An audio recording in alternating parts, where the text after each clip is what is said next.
Ladies and gentlemen, we are back again with another edition of Dark Powerrr, where we cover everything that happens on AEW Dark, AEW Elevation, and NWA Powerrr. Now, there's not actually that much to talk about when it comes to NWA Powerrr. It's more of a recap show, a vignette, a 30 something minute vignette for promo for the 73rd anniversary show and the Empower pay-per-view. The race to the chase is something that is important, but it's not terribly important in the grand scheme of talking about everything that happens on Dark Powerrr.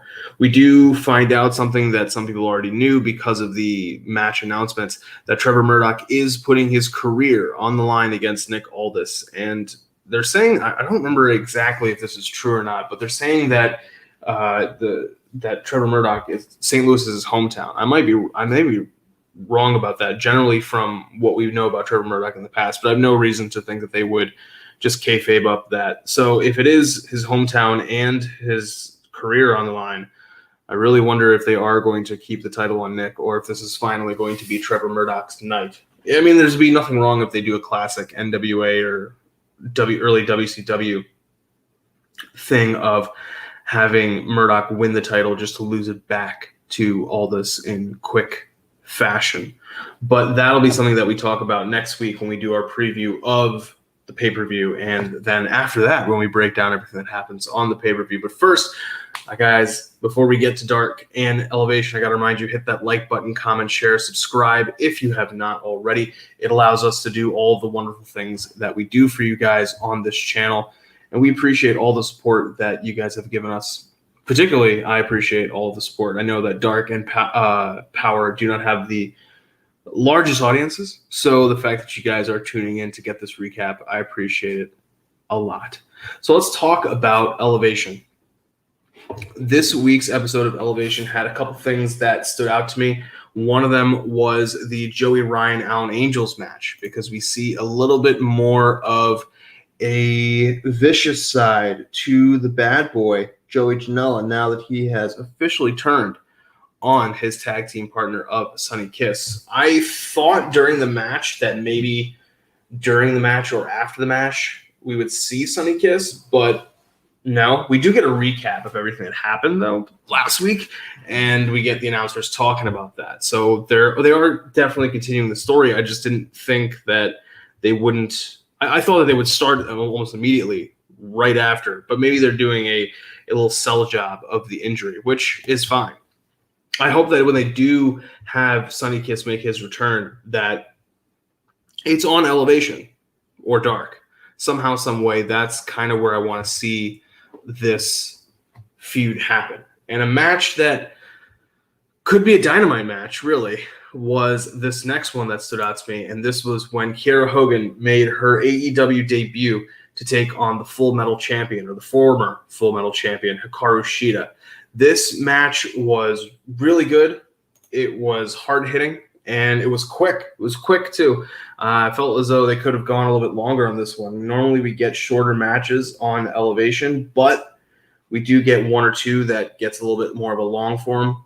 And I was kind of hoping this would be that one. I was looking forward to seeing Kiera Hogan's debut in AEW. She did not disappoint, though, especially when you remember that AEW has a need for women, a need for good, talented women, and Kiera Hogan is one of those.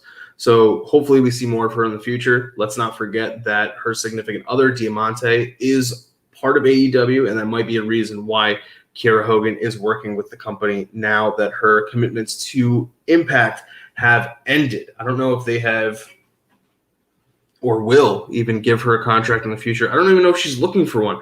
Maybe she's looking to play off AEW to get a contract somewhere else. Who knows? We will have to wait and see what happens there. But speaking of people who had their contracts come up and jumped over to AEW, let's talk about Thunder Rosa taking on Ray Lynn. This was another short match, a little bit shorter than the Kiera Hogan and Shida match, but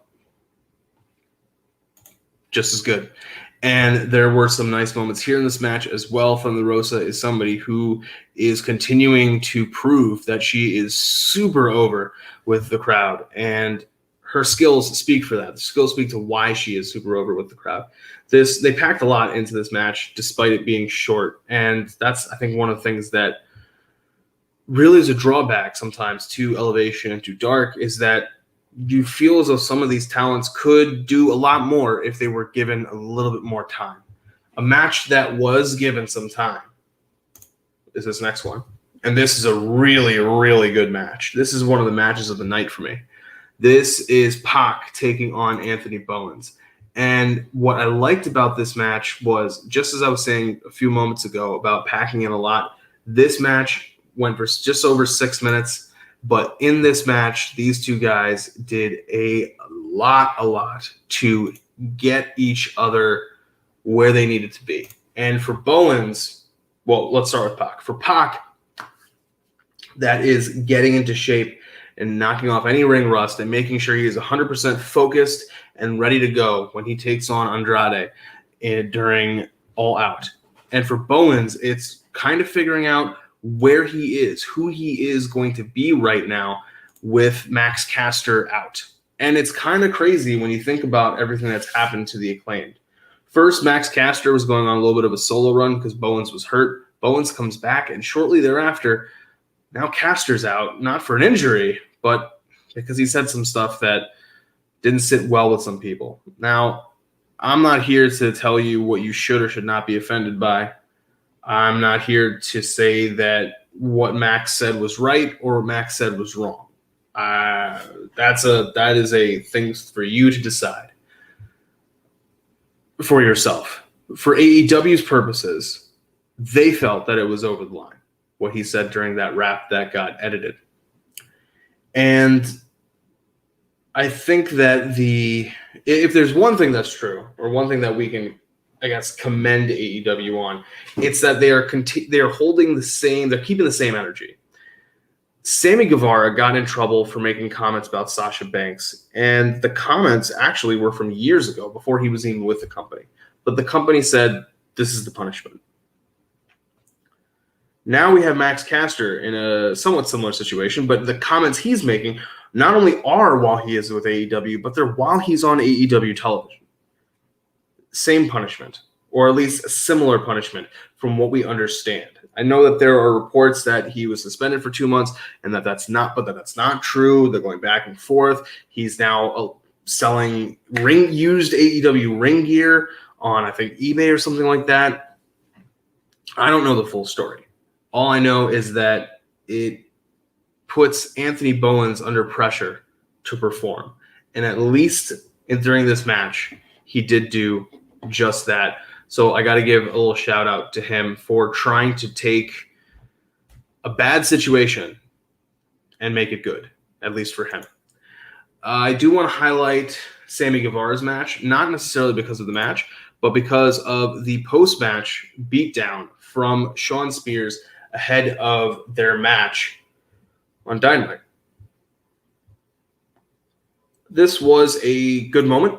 Reinforced the chairman aspect because he's beating him down with a chair. A nice Death Valley Driver C4 onto the chair itself. The Sammy Shawn Spears feud has been long running, particularly because of the fact that they are kind of the second commands for Pinnacle and Inner Circle, so they naturally have to butt heads. They have done a pretty good job of keeping this feud kind of going. It does feel very one-sided, though, because Shawn Spears hasn't always had the strongest of presentations in AEW. And because of that, they have to do things like this in order to get over Shawn Spears as a credible threat for Sammy. And you kind of wish they didn't have to, but at the same time, because of what has happened, we are at least happy that Shawn is doing something good. He's doing something beneficial for his career. So there's that. Finally, the main event here was really, really good. And this is TH2 taking on the Lucha Brothers. Lucha Brothers pick up the win here. This is a 9.5 minute match. Definitely check this one out if you get the opportunity to, and check out Pac versus Anthony Bowens. 2 really great matches. I really like this main event. You know I'm a sucker when we get AEW talent versus AEW talent on Dark and Elevation, and gotta look forward to that. Gotta take from that everything that we can. So let's turn towards Dark. This week's episode of Dark, a lot of the same. There wasn't too much that stood out to me, but the things that did stand out really were nice. And let's talk about, again, Kiera Hogan making another appearance. She's doing double duty. She's on Dark and on Elevation. And here she is taking on Chris Statlander. This was a pretty good match. Again, glad to see Kiera Hogan in an AEW ring. Excited to see what she's going to be able to bring to the table. And I want to see more of this kind of stuff because she is somebody who, I said it before, women's division desperately needs more people, and she is somebody who can provide that for the women's division. I did like, it was a 6-man tag match. Death Triangle taking on Chaos Project and Cole Carter. Now, just as we were talking about on Elevation, how Pac has to stay focused on Andrade, during this match, Andrade comes out to try to make the distraction on Pac. Pac does not fall for it, and they are still able to pick up the win. But it's the little things like this that we use to keep storylines moving, keep them going, and that's always a nice thing. I don't know off the top of my head. Let me check. I don't know off the top of my head whether or not Andrade has actually accepted that challenge that Pac laid down for All Out. I think we know that the match is happening, or maybe that it has been, I think it's been announced. But I don't know if he technically accepted it. Either way, we're looking forward to that match. We're looking forward to seeing what these guys can do. And one of the things that's really, really great when we talk about who can do what is this main event. This was a main event between Lee Moriarty and Dante Martin. Now, it's kind of funny because not too long ago, a couple weeks ago, I had the pleasure of seeing both of these guys in action, not against themselves, not against each other, but in action at Warrior Wrestling. Dante was taking on Casey Navarro, and I forget who Lee Moriarty was taking on. It might have been Danhausen. Either way, 2 really stellar talents, and I got to say, Dante Martin has seized on the opportunity with his brother out with injury. You hate injuries. You hate to see it happen. But if they are going to happen, because we know they are not necessary evil. That's not the word I'm looking for. You know that they're going to happen. It's predictable. Somebody is going to get injured from time to time. When they happen, you have to be willing to take advantage. When your partner is not there for whatever reason, you have to take advantage, even if it's your brother.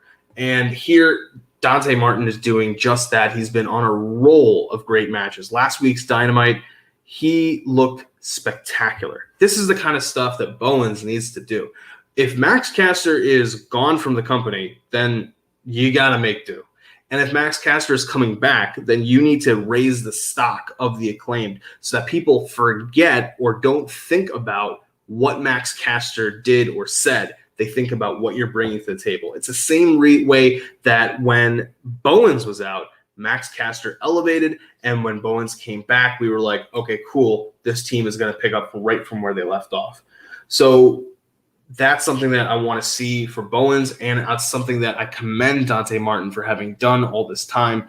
It is a difficult thing to do, especially in this day and age when there's so much wrestling, there's so many people that we sometimes lose track of who is doing a great job at what.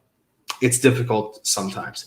But this main event was really nice. Lee Moriarty is a solid talent. I believe he's now signed with MLW. I'm just hoping that AEW is still able to use him, still able to take advantage of having somebody like that on their roster, or, rotating roster, we'll say. And I want to also add that I really hope that Lee Moriarty is able to kind of help bridge the gap and have that forbidden door be opened when it comes to MLW. Bring your guys on. We've talked about this on Fusion of Honor with Ness, that it doesn't make sense to have the door closed at this point. There's too much money. There's too much money to be made. There's too many people to give great matches to. Don't be stingy with the talent. Everybody can benefit. Everybody will benefit. And that's one of the things that we love on Dark Powerrr. So, guys, thank you once again for tuning in. Make sure to tune in next week when we break down everything that's going to happen or that we think will happen with the 73rd anniversary and the Powerrr pay-per-views. Thank you guys for tuning in. I appreciate it. And remember, as always, take care of yourselves and each other.